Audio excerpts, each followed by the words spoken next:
ନନ୍ଦର ଘରେ ଆନନ୍ଦ ଲାଗି ରହିଲା ଆଉ ଛାଡ଼ିଲା ନାହିଁ। ସମସ୍ତଙ୍କ ଜୀବନରେ ଆନନ୍ଦ ଆସେ, ବିଷାଦ ବି ଆସିଥାଏ।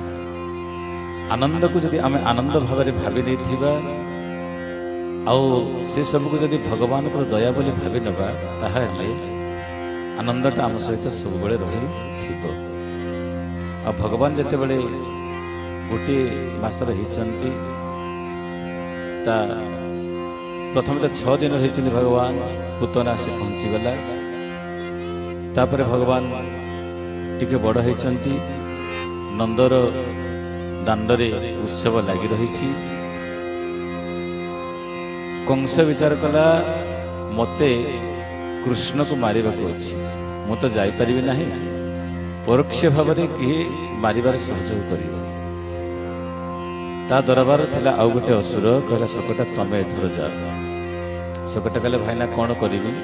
ନା ମୁଁ ଜାଣିଛି ତୁ ଶୂନ୍ୟ ରୂପରେ ରହିଯିବୁ, ଯେଉଁଠି ନାହିଁ ସେଠି ପ୍ରବେଶ କରିଯିବୁ, ଯାହା ଭିତରେ ନାହିଁ ତାହା ଭିତରେ ରହିବାର ତୋର ସାମର୍ଥ୍ୟ ଅଛି। ତୁ ସମସ୍ତଙ୍କୁ ଦେଖିପାରିବୁ, ତୋତେ କେହି ଦେଖନ୍ତି ନାହିଁ, ତେଣୁ ତୁ କୌଣସି ଗୋଟେ ରୂପ ଧାରଣ କରି କୋଉଠି ରହିଯାଏ। ଶକଟା ଆସିଲା ଯେତେବେଳେ ବିଚାର କଲା, କାହା ଭିତରେ ରହିବୁ, କୋଉଠି ରହିବୁ? କୃଷ୍ଣକୁ ବଧ କରିବାକୁ ହେଲେ ମୋତେ ତ ପୁଣି କୋଉଠି ସେଭଳିଆ ସ୍ଥାନ ନିରୂପଣ କରିବାକୁ ପଡ଼ିବ। ଶୂନ୍ୟରେ ଏମିତି ବୁଲୁଥାଏ ଶକଟା, ସମସ୍ତଙ୍କୁ ଦେଖୁଥାଏ, କିନ୍ତୁ ଶକଟାକୁ କେହି ଦେଖିପାରୁ ନଥାନ୍ତି। ଶକଟା ଦେଖିଲା ଭଗବାନ ଶ୍ରୀକୃଷ୍ଣଙ୍କୁ ଯଶୋମତୀ ମା ଶଗଡ଼ର ପାଖରେ ଥୋଇ ଦେଇଛନ୍ତି। ଆଉ ଆନନ୍ଦ ଉତ୍ସବରେ ଗୋପୀମାନେ ସେମିତି ଦୁଧ ଦହି ବୋଳା ବୋଳି ହେଇ ଲହୁଣୀ ହଳଦୀ ତେଲ ଅବିର ସବୁ ମରାମରି ହେଇକି ପୁରା ନାଚ କୁଦରେ ମାତିଛନ୍ତି। ଉତ୍ସବ ଚାଲିଛି। ବେଳେବେଳେ ଆମେ ବି ସେମିତି କରିଥାଉ। ମା ମାନେ ବାବା ମାନେ ଆପଣ ଦେଖିବେ, ଆମ ପରିବାରରେ ଯଦି କିଛି ଉତ୍ସବ ହେଲା, କିଛି ଭଲ କାର୍ଯ୍ୟ ହେଲା, ଆମେ ଘରର ମୁଖିଆକୁ ପ୍ରଥମେ ଜଣେଇବା ଉଚିତ। ଘରର ମୁଖିଆ କିଏ? ଆମ କୁଳ ଦେବତା, ଆମ ଦେବତା ଦିଅ ଯାହାକୁ ରଖିଥିବା, ଗୁରୁ ହୁଅନ୍ତୁ ଠାକୁର ହୁଅନ୍ତୁ, ଯାହାକୁ ଆପଣ ରଖିଥିବେ, ସେ ହେଉଛନ୍ତି ଆମର ଦେବତା। ତାଙ୍କୁ ପ୍ରଥମେ ଜଣେଇକିରି କୌଣସି କାମ ଯଦି କରିବ, ସେଥିରେ କିଛି ସମସ୍ୟା ନଥାଏ। କିନ୍ତୁ ଆମେ ନିଜ କାର୍ଯ୍ୟକ୍ରମରେ ଏତେ ମାତି ଯାଉ, ଘରେ ଦେବତାଟା ଆମର ଫାଙ୍କା ପଡ଼ ନୁହେଁ, ହୁଏ ନା? ଏମିତି ବେଳେବେଳେ ଅନେକ ପରିବାର ଦେଖାଯାଇଥାଏ। କିନ୍ତୁ ସେମିତି ନୁହେଁ। ପ୍ରତିଟି କାମକୁ ଯଦି ତାଙ୍କୁ ପଚାରିକରି ତାଙ୍କୁ ଜଣେଇକରି କରୁଥିବ ନା, କୌଣସି ସମୟରେ ସେ ବାରଣ କରିବେ ନାହିଁ, ଏଇଟା ଉଚିତ ନୁହେଁ, ତାଙ୍କ ପରାମର୍ଶ ନେଇକି କରିବା ଉଚିତ। ତେବେ ଯାହା ସକାଶେ ପର୍ବ, ତାକୁ ଯଶୋମତୀ ମା ଗୋଟିଏ ଲୁଗା ପରିକି ଶୋଇଦେଲେ। ଶଗଡ଼ ତଳେ ଛାଇ ହେଇଛି, ଛୁଆଟା ତାର ହାତ ଗୋଡ଼ ବାଡ଼େଇକରି ଖେଳୁଛି, ଅତି ଆନନ୍ଦରେ ଖେଳୁଛି। ଏପଟେ ଭଗବାନ ତ ଜଗତର ଲୀଳାମୟ ଅଛି, ସେ ଜାଣୁଛନ୍ତି ସବୁ କିଛି ଘଟୁଛି ନା। ଏ ପାଖରେ ପୁରା ଖୁବ୍ ନାଚ କୁଦରେ ମାତିଛନ୍ତି ସମସ୍ତେ। ଶକଟା ଆସିଲା ଅସୁର ଆସିକରି କହିଲା, ଏଇ ଗୋଟାଏ ଜାଗାରେ ରହିଯିବି, ଯୋଉଠି ବିରାଜମାନ କରିଗଲେ, ସ୍ଥିର ହେଇ ରହିଗଲେ, ଆଉ ମୋତେ କେହି ଜାଣିପାରିବେ ନାହିଁ। ଯୋଉ ଶଗଡ଼ ଉପରେ ଦୁଗ୍ଧ ଦଧି ଇତ୍ୟାଦି ସବୁ ଭରପୁର ହେଇକି ଥିଲା, ସେହି ଶଗଡ଼ ପାଖରେ ଶଗଡ଼ରେ ସବାର ହେଇଗଲା ଶକଟା। ଭଗବାନ ଜାଣିଲେ, ଶକଟା ତୁ ମୋତେ ମାରିବାକୁ ଆସିବୁ, ମୁଁ ତତେ ମାରିବି, କ'ଣ ହବ ଦେଖାଯାଉ। ଶକଟା ଭାବିଲା, ଏମିତି କରିକିରି ଖେଳ ଆରମ୍ଭ କରିବି ଯେ ଭଗବାନଙ୍କ ଉପରେ ପୁରା ପଡ଼ିଯିବି, ଭାଙ୍ଗିଯିବି। ଛୋଟ ଛୁଆଟା କ'ଣ ଶକଡ଼କୁ ସମ୍ଭାଳି ପାରିବ କି? ତା ଦେହ ହାତ ଭାଙ୍ଗିଯିବ କିମ୍ବା ଶେଷ ହେଇଯିବ କ'ଣ? କିନ୍ତୁ ତା ପୂର୍ବରୁ ଭଗବାନ କହିଲେ, ଶକଟାରେ ତୁ ମୋତେ ତ ମାରିପାରିବୁ ନାହିଁ, ବରଂ ତୋର ଉଦ୍ଧାରର ପାଳି ଆସିଛି, ତୋର ସମୟର ପାଳି ଆସିଛି, ତୁ ଏବେ ଉଦ୍ଧାର ହେଇଯାଏ। ମା ମାନେ ବାବା ମାନେ, ଆପଣ ଯେତେବେଳେ ପିଲାବେଳେ ସବୁ ବୋହୂ ଚୋରି ସବୁ ସାଙ୍ଗସାଥି ମିଳିକି ଖେଳନ୍ତି, ଅନ୍ଧ ପୁଟୁଳି ବନ୍ଧା ହେଇଥିବ, ଜଣଙ୍କ ଆଖିରେ ବନ୍ଧା ହେଇଥିବ, ସେ ଏମିତି ଉଣ୍ଡାଳି କରି ଖୋଜୁଥିବ। ଆଉ ସେ ଉଣ୍ଡାଳି ଭିତରେ ଯାହା ଦେହରେ ହାତ ପଡ଼ିଗଲା, କାହାକୁ ଛୁଇଁ ଦେଲା ପରେ ତା ଆଖିର ପୁଟୁଳିଟା ଖୋଲା ହେଇଯିବ। ଯାହାକୁ ଛୁଇଁଥିବ ସେ ସେଠି ଚୋର ହେଇଯିବ। ଏମିତି ନା, ଈଶ୍ୱରଙ୍କ ଦରବାର ଠିକ୍ ସେମିତି। ତମାମ ଜୀବନ ଡାକୁଥିବ, ଭଜନ କରୁଥିବ, ଯାହା କରୁଥିବ, ଆଉ ଥରୁଟେ ଈଶ୍ୱରଙ୍କ ସଂସ୍ପର୍ଶରେ ଆସିଗଲେ ଜୀବନଟା ମୁକ୍ତ ହେଇଯାଏ, ମୁକୁଳା ହେଇଯାଏ, ଉନ୍ମୁକ୍ତ ହେଇଯାଏ, ଖୋଲା ହେଇଯାଏ ଜୀବନଟା। ସେହିଭଳି ଭାବରେ ଶକଟା ଯେତେବେଳେ ଆସିକରି ଭଗବାନଙ୍କ ପାଖରେ ପହଞ୍ଚିଛି, ଭଗବାନ ଲୀଳା କରୁ କରୁ ଗୋଡ଼ରେ ଖେଳୁ ଗୋଡ଼ ବଜେଇ ଦେଲେ। ଛୋଟିଆ ପାଦରେ ଗୋଇଠାଟେ ବାଜିଲା ଯେ ଶଗଡ଼ ଭାଙ୍ଗି ଚୁରମାର ହେଇ ପଡ଼ିଲା। ଯେମିତି ଶଗଡ଼ ଚୁରମାର ହେଇଯାଇଛି, ସମସ୍ତେ ଧାଇଁ ଆସିଲେ, ଇରେ ଶଗଡ଼ ପିଲାଟା ଉପରେ ପଡ଼ିଥାନ୍ତା, କ'ଣ କଲ ସବୁ ଧାଇଁ ଆସିଲେ, ଯଶୋଦା ଗାଳି ଦେଲେ। ଯଶୋଦା ତୁ ଭଳି କିଭଳିଆ ମାଟା, ଯାହା ସକାଶେ ଉତ୍ସବ, ଯାହା ସକାଶେ କାର୍ଯ୍ୟକ୍ରମ, ତୁ ତାକୁ ଗୋଟେ ଶଗଡ଼ ତଳେ ଥୋଇ ଦେଇଛୁ, ତୋତେ ଲଜ୍ଜା ଲାଗୁନି, ତୋ ଖରାପ ଲାଗୁନି? ଛୁଆଟା ଆଜି କ'ଣ ହେଇଥାନ୍ତା? ପ୍ରଥମରୁ ତୁ ତାଙ୍କୁ ଦେଖୁଛୁ କଂସ ବାରମ୍ବାର ସବୁ ଲୋକଙ୍କୁ ପଠେଇକିରି କେତେ ହଇରାଣ କରୁଛି, ଆଜି ପୁଣି ତୁ ତାକୁ ପିଲାଟାକୁ ଶୁଆଇ ଦେଉ ସେଠି। ଯଶୋଦାକୁ ଗାଳି କଲି। ଯଶୋଦା କହିଲେ ତମେ ସମସ୍ତେ ଦେଖୁଥିଲ, କେହି କିଛି କହୁନଥିଲ, ଶଗଡ଼ଟା ଭାଙ୍ଗିଗଲା ଠାରୁ ତମେ କହୁଛ, ଆଗରୁ କହିଲନି ମତେ? ଯାହା ହଉ ଯଶୋଦା ଗାଳି ଶୁଣିବା ଆରମ୍ଭ ହେଲା ତାଙ୍କ ଜୀବନରେ। ଯଶୋଦା ମା ସବୁଠାରୁ ଗାଳି ବେଶୀ ଶୁଣିଲା ବୋଲା କିଏ? ମା ଯଶୋଦା। ଆଉ ପ୍ରତିଟି ଗାଳି ଯଶୋଦାଙ୍କ ପାଇଁ ଅମୃତ ହିଁ ଥିଲା। କାରଣ କୃଷ୍ଣଙ୍କ ସକାଶେ ଯେତେକ ଗାଳି ଶୁଣୁଥିଲେ, ଯେତେକ ନିନ୍ଦା ଶୁଣୁଥିଲେ, ଯଶୋଦାଙ୍କୁ ଚନ୍ଦନ ଭଳି ଲାଗୁଥିଲା, ପ୍ରଶଂସା ଭଳି ଲାଗୁଥିଲା। କାରଣ ଛୁଆଟାର ଗାଳି ଏତିକି ଭଲ ଥିଲା। ଆଉ ଯେତେ ପହଞ୍ଚୁଥିଲେ ଯେଉଁମାନେ ଯଶୋଦାଙ୍କ ପାଖରେ କୃଷ୍ଣର ନିନ୍ଦା କରୁନଥିଲେ, କୃଷ୍ଣର ପ୍ରଶଂସା ହେଇଯାଉଥିଲା। ନିନ୍ଦା ମାଧ୍ୟମରେ ପ୍ରଶଂସା ହଉଥିଲା, ସ୍ତୁତି କରୁଥିଲେ ଗୋପୀମାନେ। ଯଶୋଦାଙ୍କ ସାମନାରେ କୃଷ୍ଣର ଗୁଣଗାନ କରୁଥିଲେ। ଆଉ ଯେଉଁ ଛୁଆଟାର ଗୁଣଗାନ ଶୁଣିଲା ପରେ ମାର ମନ କେତେ ଖୁସି ନ ହବ ଯେ। ଏମିତି ଭଗବାନ ଶ୍ରୀକୃଷ୍ଣଙ୍କ ଲୀଳା ଚାଲିଛି।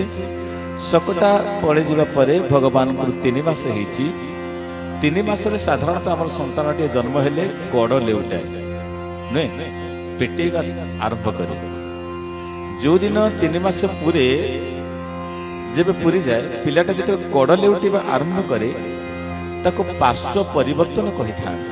ଆଜି ବି ଜଗନ୍ନାଥ ମହାପ୍ରଭୁଙ୍କର ଶ୍ରୀମନ୍ଦିରରେ ପାର୍ଶ୍ୱ ପରିବର୍ତ୍ତନ ଲୀଳା ଅନୁଷ୍ଠିତ ହୋଇଥାଏ। ଜଗନ୍ନାଥ ମହାପ୍ରଭୁଙ୍କର ସେ ପାର୍ଶ୍ୱ ପରିବର୍ତ୍ତନ ଲୀଳା ଯେତେବେଳେ ହୁଏ, ମାର୍ଗଶିର କୃଷ୍ଣ ଅଷ୍ଟମୀ ତିଥିରେ ଜଗନ୍ନାଥ ମହାପ୍ରଭୁଙ୍କର ପାର୍ଶ୍ୱ ପରିବର୍ତ୍ତନ ହୁଏ। ଯେତେବେଳେ ସେ କ'ଣ କରନ୍ତି ନା, ଜଗନ୍ନାଥ ମହାପ୍ରଭୁଙ୍କୁ ସିଂହାସନରେ ବସିଥିବେ ତ ଟିକେ ଅଣେଇ ଦେବେ, ମନ୍ଦିର ପହଡ଼ ହେରିକା ପଡ଼ିନଥାଏ, ଟିକେ ଖାଲି ଅଣେଇ ଦେଇଥାନ୍ତି।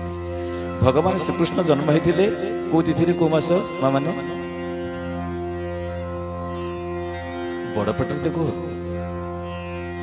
ଯେଉଁ ପିଲାମାନେ ପରୀକ୍ଷା ଦେବେ କାଲି ପ୍ରଶ୍ନ ଏ କଥା ପଢିପାରିବେ। କୋଉ ମାସରେ ଭଗବାନଙ୍କ ଶ୍ରୀକୃଷ୍ଣଙ୍କ ଜନ୍ମ କେବେ? ଭାଦ୍ରବ ମାସ କୃଷ୍ଣ ପକ୍ଷ ଅଷ୍ଟମୀ ତିଥି। ଠିକ 3 ମାସ ହେଲା ବେଳକୁ, ସେତେବେଳକୁ ହେଇଥିବ ଭାଦ୍ରବ, ଆଶ୍ୱିନ, କାର୍ତ୍ତିକ, ମାର୍ଗଶିର ମାସ କୃଷ୍ଣ ପକ୍ଷ ଅଷ୍ଟମୀ ତିଥିରେ ପାର୍ଶ୍ୱ ପରିବର୍ତ୍ତନ ଲୀଳାଟା ଭଗବାନଙ୍କର ହେଲା। ଯେତେବେଳେ କୃଷ୍ଣ ଭଗବାନ ପେଟେଇକିରି ଶୋଇଥିଲେ, ଖେଳୁଥିଲେ, ଗୋଡ଼ ହାତ ସବୁ ବାଡ଼ଉଥିଲେ, ଆଉ ଯେତେବେଳେ 3 ମାସ ଅତିକ୍ରାନ୍ତ ହେଇଛି, ଲେଉଟିବାକୁ ଆରମ୍ଭ କରିଛନ୍ତି, କଡ଼ ଲେଉଟିବାକୁ ଆରମ୍ଭ କରିଛନ୍ତି, ପେଟେଇବାକୁ ଆରମ୍ଭ କରିଛନ୍ତି, ତାକୁ କୁହାଗଲା ପାର୍ଶ୍ୱ ପରିବର୍ତ୍ତନ। ଆଉ ସେତେବେଳେ ଗୋଟେ ଉତ୍ସବ। ଗୋପ ଗୋପାଳନ ଆଉ କ'ଣ ଘର କାମ ଧାମ କିଛି କଲେ କି? ସେମାନେ ଭାବିଲେ ଆମ ପାଖକୁ ଯିଏ ଆସିଛି ଜଗତର କର୍ତ୍ତା। ଆଉ ଗୋପୀ ଗୀତ ଆପଣମାନେ କେତେବେଳେ ଶ୍ରବଣ କରିବେ, ଗୋପୀ ଗୀତରେ ଗୋପୀମାନେ ଏତିକି ଖୁସି ହେଇଛନ୍ତି, ସେ କୃଷ୍ଣର ଜୟ କରିବାକୁ ଭୁଲି ଯାଇଛନ୍ତି। ଗୋପୀମାନେ ଶ୍ରୀକୃଷ୍ଣଙ୍କର ଆଉ ଜୟଧ୍ୱନି କରିନାହାନ୍ତି। ଜୟଧ୍ୱନି କାହାର କରିଛନ୍ତି ନା, ନିଜ ଭଳିଆ ଧନ୍ୟ ସୃଷ୍ଟିରେ ଆଉ କେହି ନାହାନ୍ତି। ଆମେ ହଉଛୁ ସବୁଠାରୁ ଧନ୍ୟ। କାହିଁକି ନା, ଆରେ ଆମ ପାଖକୁ କ'ଣ ଅଛି? ଆମର ପାଠଶାଠ ପଢିଛୁ କି? ନା, ଏକାଡେମିକାଲ ଏଜୁକେସନାଲ କ୍ୱାଲିଫିକେସନ କିଛି ଆମର ନାହିଁ, ପାଠ ପଢିବା ଆମର ନାହିଁ। ବହୁତ ସୁନ୍ଦର କି ଆମେ, ରୂପ ମଧ୍ୟ ନାହିଁ, କଳା କଳା ଗୁଡାକ ଭୂଷୁଣ୍ଡା କଳା, କେମିତି ଦେଖିବାକୁ, ଆମର ତାହା ବି ନାହିଁ। ଆମ ପାଖରେ ଧନ ସମ୍ପତ୍ତି ଅଛି କି? ତାହା ମଧ୍ୟ ନାହିଁ। ଆମର କୋଠା ବାଡି ଅଛି କି? ତାହା ମଧ୍ୟ ନାହିଁ। ଯୋଉ ଆଡୁ ଦେଖିବ ଆମର କିଛି ବି ନାହିଁ, କିନ୍ତୁ ଅଛି ଅସଲ ଜିନିଷ। ସବୁ କିଛି ବି ନଥିଲେ ଗୋଟିଏ ଜିନିଷ ଅଛି। କିଏ ଅଛି? କାହ୍ନା ଅଛି ଆମ ପାଖରେ। ପୁରା ଗୋପୀମାନେ ଏକାଠି ହେଇଛନ୍ତି, ଯମୁନା କୂଳରେ ବସିଛନ୍ତି, ଆଉ ଗାଉଛନ୍ତି, ଜୟତି ତେଧିକଂ ଜନ୍ମନା ବ୍ରଜ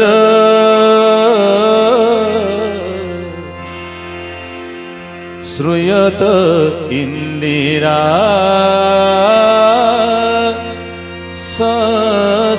সস্বদত্রহি।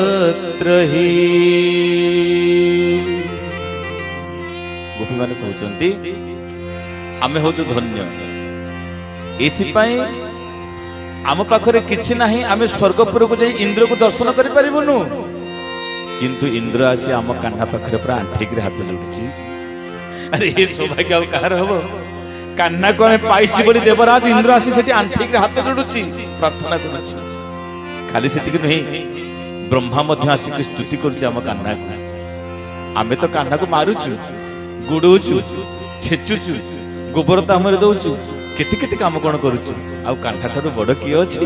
ତେଣୁ ତାରି ପାଖରେ ଯଦି ସମସ୍ତ ଦେବଦେବତା ଆସିକି ପହଞ୍ଚୁଛନ୍ତି, ଆମର ଆଉ ସୌଭାଗ୍ୟ କଣ? ତାଠାରୁ ବଡ କିଛି ସୌଭାଗ୍ୟ ଥାଇପାରେ କି?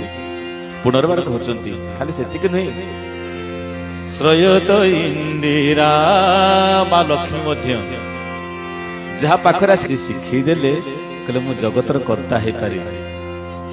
ଜନ୍ମରୁ ମତେ ବିପଦ ଘେରିକିରି ଅଛି, ବନ୍ଦିଶାଳାରେ ଜନ୍ମ ହେଲି ତ ବିପଦ ମତେ ଗୋଡେଇଛି, ମୋ ପଛେ ଛାଇ ଭଳି ଗୋଡେଇଛି। ମୁଁ ଯଦି ଜଗତର କର୍ତ୍ତା ହେଇକିରି ମୋ ପରେ ମୋର ନାଁ ଦିଆ ହଉଛି ବର୍ଷକ ପରେ, ତମେ ମଣିଷ ଗୁଡାକ ଏମିତି କଣ କି? ଟିକିଏ ଦୁଃଖ ଟିକିଏ ସମସ୍ୟାକୁ ତମେ ସହିବା ନାହିଁ, କେମିତି ଚଳିବ? ଏହା ଭିତରେ ଗୋଟିଏ ବର୍ଷ ଅତିକ୍ରାନ୍ତ ହେଇଯାଇଛି। ରାଜା ନନ୍ଦ ଥିଲେ କଂସର କରଦ ରାଜା। କରଦ ରାଜା ଅର୍ଥ ଗୋଟିଏ ରାଜାଙ୍କ ଅଧୀନରେ ଆଉ କିଛି ରାଜ୍ୟ ସବୁ ଥାଏ। ଯୋଉ ଛୋଟ ଛୋଟ ରାଜ୍ୟ ଥାଏ, ସେହି ରାଜ୍ୟର ରାଜାମାନେ ମୁଖ୍ୟ ରାଜାଙ୍କ ପାଖରେ ଭେଟି ଦେବାକୁ ଯାଆନ୍ତି, କର ଦେବାକୁ ଯାଆନ୍ତି।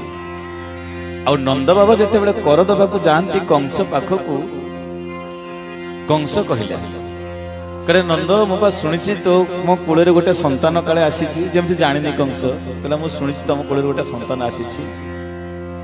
ନା ହଁ ଆସିଛି ଆଜ୍ଞା। ନା ତମର କଣ ସବୁ ବହୁତ ବଢିଆ ସବୁ ପର୍ବ କରୁଛ, କେତେ ଖାନା ପିନା ସବୁ କରୁଛ, ଭୋଜି ଭାତ ଇତ୍ୟାଦି କରୁଛ? ନା ହଁ ଆଜ୍ଞା ହଉଛି, ସବୁ ଠିକଠାକ ହଉଛି। କଂସ ପାଟିରୁ ଛାଁକୁ ବାହାରି ପଡ଼ିଲା। କଂସ ଯୋଉ ଆଶୀର୍ବାଦ ଦେଇଛନ୍ତି, ସନ୍ତାନ ତୁହର ଯଶଶୀଳ ହେଉ, ଜଗତରେ ତାର ଶତ୍ରୁ କେ ନ ରହୁ। ସନ୍ତାନ ତୁହର ଯଶଶୀଳ ହେଉ, ଜଗତରେ କେହି ଶତ୍ରୁତା ନ ରହୁ। ସାରା ଜଗତର ଶ୍ରେଷ୍ଠ ହେଉ ସେହି, ସାରା ଜଗତର ଶ୍ରେଷ୍ଠ ହେଉ ସେହି। ଜଗତ କାନ୍ଦୁ ଯେ ତାହା ସୁଖ ପାଇ, ଜଗତ କାନ୍ଦୁ ଯେ ତାହା ସୁଖ ପାଇ। ଜଗତ ଆୟୁଷ ତାକୁ ଲାଗିଥାଉ, ସମଗ୍ର ଦେବତା ତା ପାଦରେ ରହୁ। ଏମିତି ଆଶିଷ ତୋ ସନ୍ତାନ ଦେଲି, ଏମିତି ଆଶିଷ ତୋ ସନ୍ତାନ ଦେଲି। ତୁମ ସୁତ ଶରଣେ ବସିଲି, ନନ୍ଦ ତୁମ ସୁତ ଚରଣ ବନ୍ଦିଲି। କଂସ ଜାଣୁଛନ୍ତି ମୋର ଶତ୍ରୁ କିଏ? ଗୋପରେ ବଢୁଛି କୃଷ୍ଣ, ଆଶୀର୍ବାଦ କରୁଛନ୍ତି ଜୀବନରେ ତାର କେହି ଶତ୍ରୁ ନ ରହନ୍ତୁ, ଶତ୍ରୁ ଶୂନ୍ୟ ହେଇଯାଉ। କଂସ ତାର ନିଜର ମରଣ କଥା କହୁଛି ନା ନିଜର ଜୀବନ କଥା ମାଗୁଛି? ବୁଝିପାରୁଛନ୍ତି ମା ମାନେ, ବାବା ମାନେ? କଂସ କହୁଛି ତା ଜୀବନରେ କେହି ଶତ୍ରୁ ରହନ୍ତୁ ନାହିଁ, ଅର୍ଥାତ କଂସ ନିଜର ମରଣ ବାଞ୍ଛା କରୁଛି ନା ନିଜର ଆୟୁଷ ବାଞ୍ଛା କରୁଛି? ନିଜର ମରଣ ବାଞ୍ଛା କରୁଛି, କାରଣ ଶତ୍ରୁ କିଏ? କଂସ ତ ଗୋଟେ ଶତ୍ରୁତା, ମୁଁ ଯଦି ଶତ୍ରୁ ହେବି ମୁଁ ତ ମରିବି।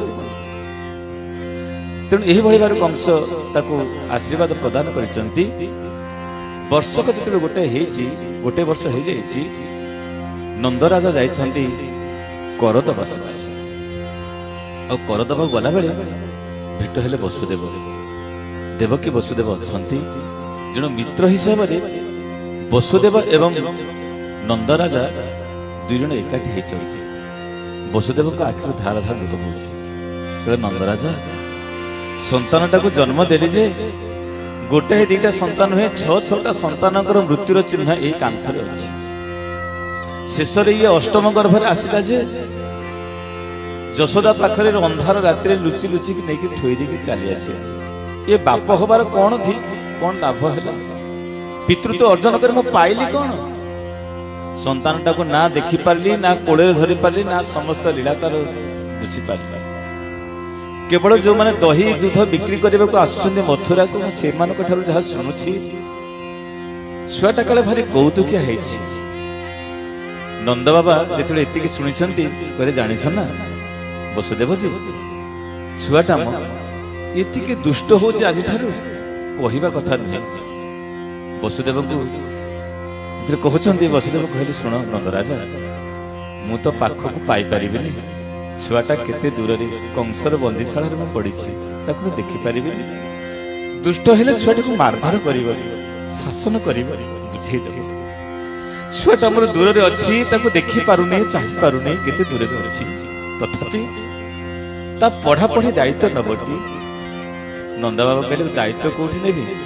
आमर तो गाई चरेवा कथा गाई चरेबो जंगल रे छुआटा बड़ हेले जाई गाई गाई चरेबो तापर जहाँ पाठ कथा देखा एठी किसी पाठ पढ़िबार सुविधा नाही नंद बाबा को वसुदेव कहले गोटे काम करिबो ए कथा जमि केही न जाने मात्र आम तीन जन भीतर कथा मु गर्गाचार्य को पठेबी गर्गाचार्य जीवे लुचि लुचिक जीवे कंस भी जानबनी कंस जदि जानिब गर्गाचार्य को भी से हत्या करदेव वध करदेव जी शत्रुता कंस अर्जन करुछि सकटा अघा बका तृणवर्त किति किति असुर को सब पठाऊछि सब जाक असुर एठी बसिकरी सभा करछन गोटी गोटी करिकरी केमिति कृष्ण को विनाश करिवे तमे गोटे काम करिवो मु लुचिकरी पठेई देबी ताको आ तमे सेठी पहुंची गला परे ताको जहा जहा सामग्री पूजा सामग्री धरई देबो आ सेही पूजा सामग्री नै गला परे कृष्ण रा नामकरण करई देबो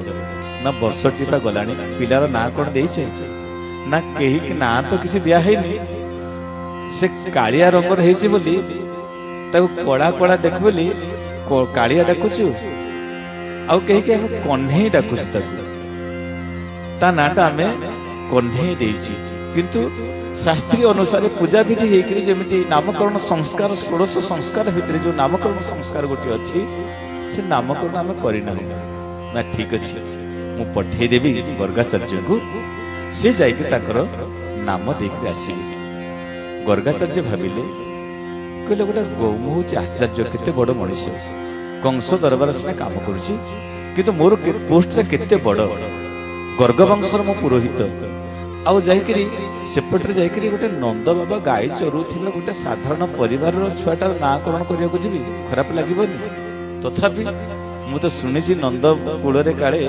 सबू केते केते सब बंटा बंटी करुछि धन रत्न सब बंटा बंटी करुछि गले मते काळे किछि मिली जीवो धन रत्न काळे मिली जीवो गर्गाचार्य ए भावना नै ए चिंतन नै बाहरी आसीबे मथुरापुर बड़ सुंदर भाव कहउचंती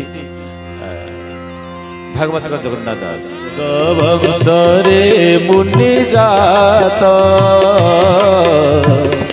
जादव वंशे पुरोहित राधे राधे समस्त गाइबा गोविंद ताली बजे के गाइबा समस्त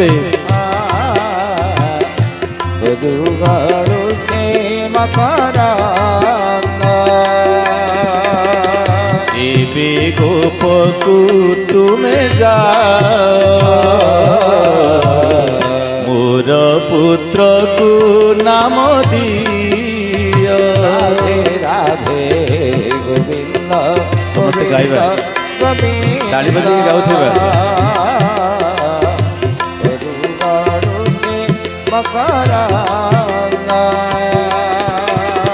गर्ग वंशरे पुरोहित जादव वंशे पुरोहित गोविंद गोविंद गोविंद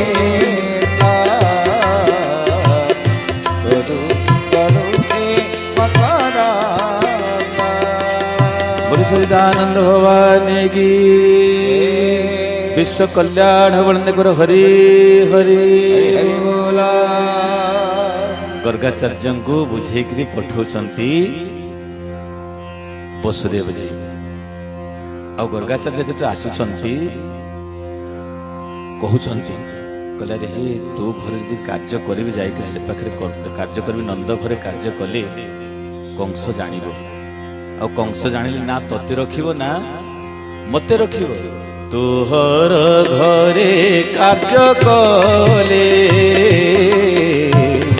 कंस जानिब एहा भले राधे राधे गोविंद गोविंद गोविंद उदुगणु से मकरा बोले सच्चिदानंद भगवान की गर्गाचार्य जमुना पारी होकर पलि आसिले नंद बाबा घरे आपण जदि वार्षिक जन्मदिन पालन हो केते निराडंबर हम कहले आडंबर हुए ना आडंबर शून्य हुए पूरा बढ़िया हम एठी जानिले लोक मात्र 3 जन बलराम 2 वर्ष हो गले ना दिया है कृष्ण को 1 वर्ष ना दिया हम पुणी केमिति ना लुचि लुचि किरी गुहाड़ घर जोठी से सफा सुतरा करदेव यशोदा को कहले यशोदा नंद बाबा कहले ये ओला ओली कर दिए आउ किसी भोग इत्यादि सब रखी थाए ना कहीं ना आज गोटे कम अच्छे गाँ लोक कहीं जानवे ना जब गोपी गोपाल मैंने जानवे कृष्णर ना दिया से रखी बाण फुटे बाजा बजे गीत गाए नाच कूद करते कौन करदेवे तेणु कहार की जना ना जदि एक कथा कंस पाखे खबर पहुंचब गर्गाचार्य जीवन संकटापन्न आम समस्त जीवन भी संकट पड़ज गोटे काम कर कहार किसी जना ना गोटे काम कर सफा सुतर करदे बास संज जो नई आसूची अपराह्न समय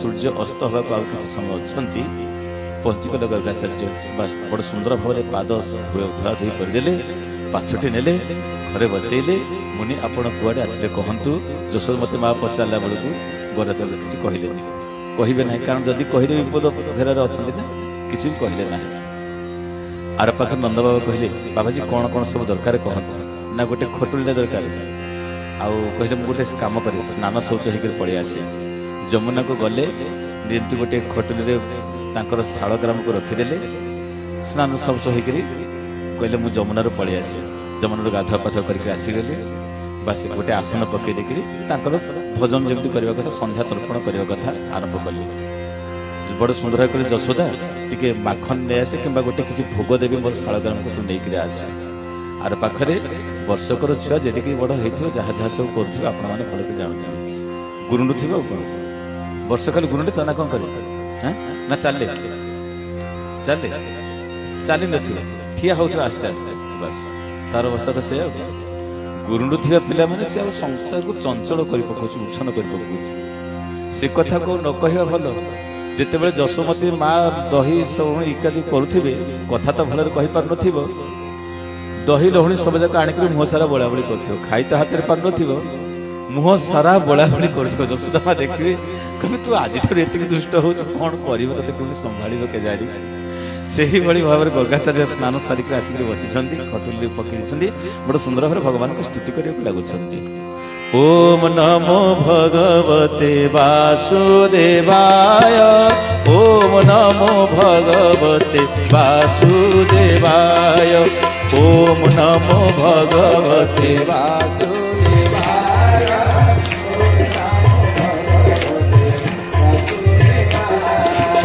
ओम नमो भगवते वासुदेवाय ओम नमो भगवते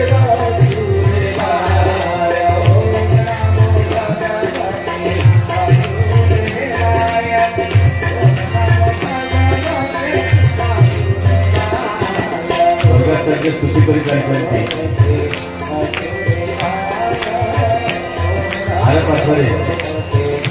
दीप लगे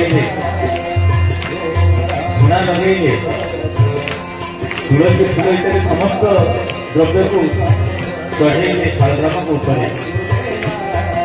भोग लगे आखि मुझे ध्यान कर प्राणाय सह अपानाय सह ज्ञानाय सह समानाय सह उदानाय सह स्तुति कर भजन भी कर ओम नमो भगवते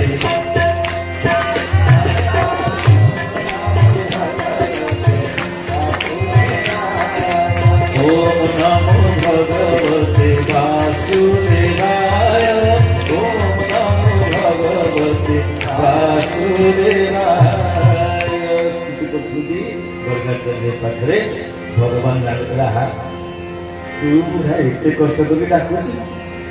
ବାସ୍ ଗୁରୁ ଥିଲେ ଆସିକିରି ସେମିତି ଅସନା ଅସନା ହେଇଛନ୍ତି ଖଟୁରେ ବସି ପଡେ। ଗଙ୍ଗାଚାର୍ଯ୍ୟ ଯେତେବେଳେ ଧ୍ୟାନ ଭାଙ୍ଗନ୍ତି ଆରେ ହେ ଭାଙ୍ଗା ତୁ କଣ ସବୁ ଯାକ ଭୋଗ ପାଇ ଯାଇଛନ୍ତି ଏଇଠୁ ମୁହଁରେ ପଡି ଦେଇଛନ୍ତି। ଛୋଟ ଛୁଆ ଖାଇବାର ଅବସ୍ଥା ଯାହା କଣ ପାଟିରେ ପୁରେଇଛୁ ନେଇକି ନାକରେ ବସିଯାଉ ମୁହଁରେ ପଡି ଯାଇଛୁ। ସବୁ ଯାକ ମୁହଁ ସାରା ହେଇଛି ଲହୁଣୀ ଗୁଡାକ।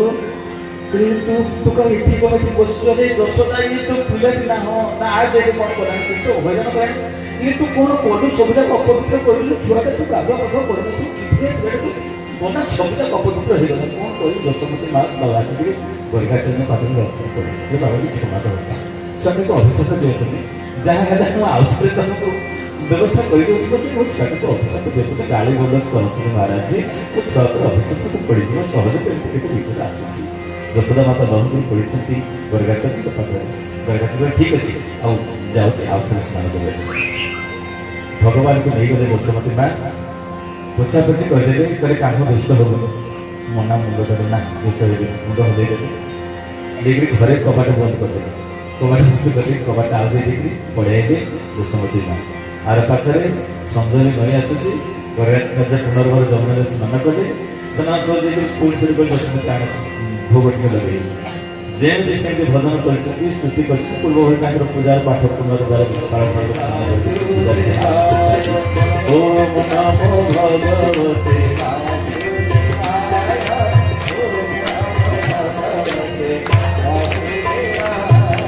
कृष्णानंद भगवान की। गंगाचार्य देखिले जेमती भगवान देखिले कहले आहा तुम पुणी मते डाकिल कबाट खोली आसी बसी गले। गंगाचार्य देखिले बसी तो गले गले पुणी शालग्राम जोटा तारी ऊपर गोड़ थई दिया। गंगाचार्य देखिले एही देखो ए छटार साहस केते इडे बहुपारे यशोदा को देख सब जाक साइड रे मो देवता जे मु जे पूजा करछि आराधना करछि जप करछि सब जाक करछि तारी ऊपर गोड़ थई साइड सब जाक शरीर नष्ट होले पिलेटा कोन करछि यशोदा गाली कला यशोमती मा पुणी आसिले पुणी लंकी पाल्टा कर क्षमा करली भूल हे गला कबाट दे गई ए टोकरा कबाट खोली दबो को जाछि।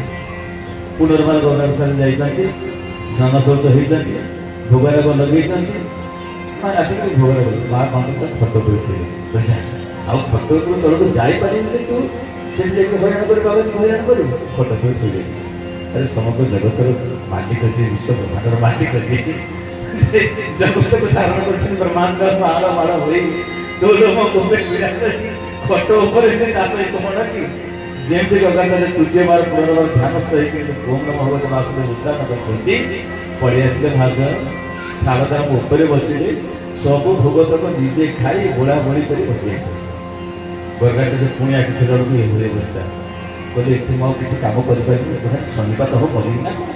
अरे गोटे लोक जो अपराह 3 थर गाधे आउ कौन मो सबके ना कहले महाशय आपन पाद धरुची निश्चित कर कहूँ एथर किसी भूल हम आप आउ थे मत क्षमा करता गोटे चान्स दिखु। यशोमती माँ पाद तले पड़ती भगवान को मारे जाऊँच इच्छा हम मारे एमरिया जंतु ना ना मारे आउँसी दोष कहे कान्हा दुष्ट हो भगवत ना दुष्ट हो पुनर्बार मुहर से स्वर रही जहाँ जहाँ सब पोछापोछी करदे। गंगाचार्य को पुनर्बार स्नान कर आसिक बसवाक है बसती। यशोमती माँ एठार चलीगले कहले टोका मुझे धरवि घर काम बंद करी आपको शुआई पकड़ी छुआ को कौन कर शुआई पकड़ी माँ मैंने सत कर जिते माँ का छुआ को शुआई माँ शुए ना छुआ शुआ